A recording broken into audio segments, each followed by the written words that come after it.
Imagine pinning on your running bib outside an Olympic-sized stadium, doing your stretches and warming up to the sound of anticipating cheers from within, and eventually walking into a stadium of 50,000 excited people cheering you on as you line up to begin your race. This is the Pyongyang Marathon, the closest thing you'll probably ever get to participating in the Olympic Games. And this is only the start of the fun. The Pyongyang Marathon usually takes place annually in North Korea in April as part of the celebrations of the Day of the Sun, Kim Il-sung's birthday. Since the start of the pandemic, it has unfortunately been cancelled. But in this video, I am going to walk, or run, you through what the Pyongyang Marathon is all about, answer your frequently asked questions, and show you around as we take a look at the last Pyongyang Marathon back in April 2019. This footage was all filmed by a cameraman from the North Korean travel company, as well as some cool drone shots over Pyongyang courtesy of Koryo Tours. See how many times you can spot me as I try to sneak on camera. Your Pyongyang Marathon experience begins in Kim Il-sung Stadium. The stadium is located in the center of Pyongyang. This is one of Pyongyang's biggest stadiums with a seat capacity of 50,000 and is the site where Kim Il-sung made his first speech in 1945. It has since been renovated and today is mainly used for sporting events.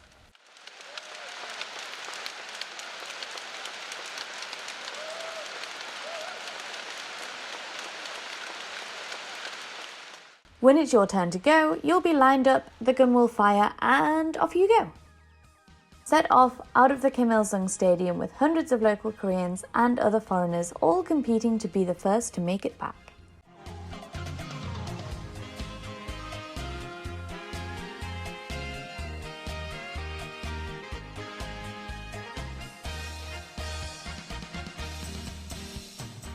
The first few minutes of your run, you'll still be able to hear the cheering from Kim Il-sung Stadium and be surrounded by a good few runners.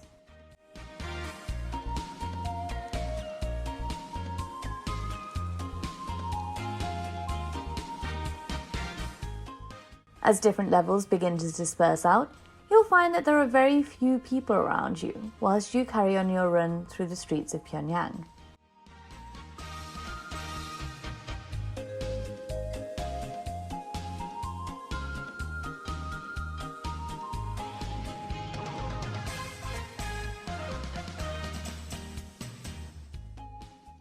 The marathon route is clearly signposted, so it's hard to go off track. Plus, you'll find a lot of local North Koreans lining the road as you go to cheer everyone on, and even get the odd high five off them as you go.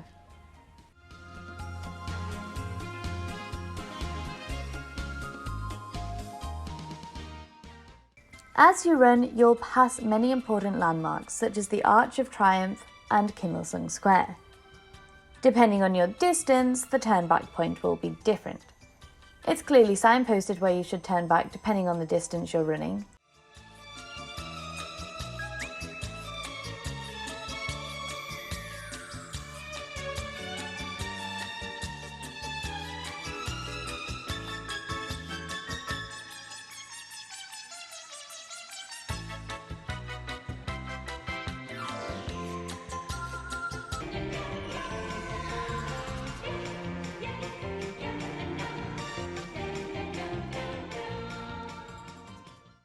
It's super easy to sign up for the Pyongyang Marathon. You just book yourself onto a tour, then fill in some extra paperwork letting the company know which distance you want to do, and then it's just up to you to do the training, arguably the hardest bit.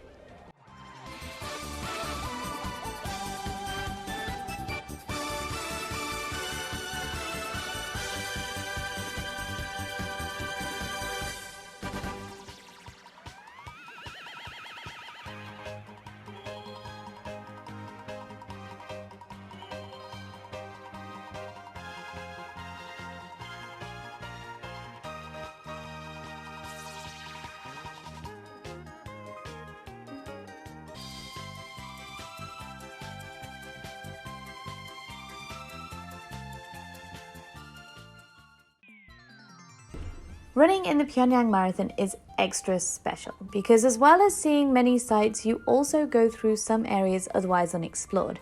And all of this in your own time and without the company of 2 guides next to you.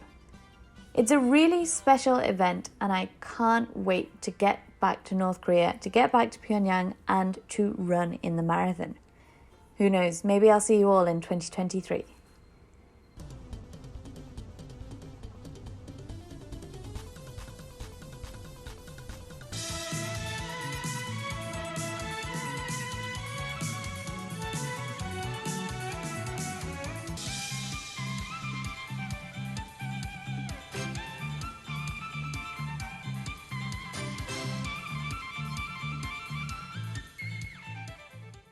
As you approach the end of your run, the Kim Il-sung Stadium will begin to come into view. You will power through the massive entrance and immediately be greeted with thousands and thousands of people cheering you on as you finish that final leg of your very difficult journey. Once you enter into Kim Il-sung Stadium, don't forget to run the last lap around.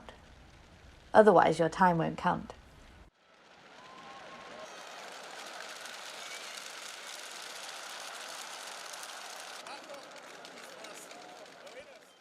After you finish your run, there are usually a lot of things going on outside Kim Il-sung Stadium to keep you busy whilst you wait for your comrades.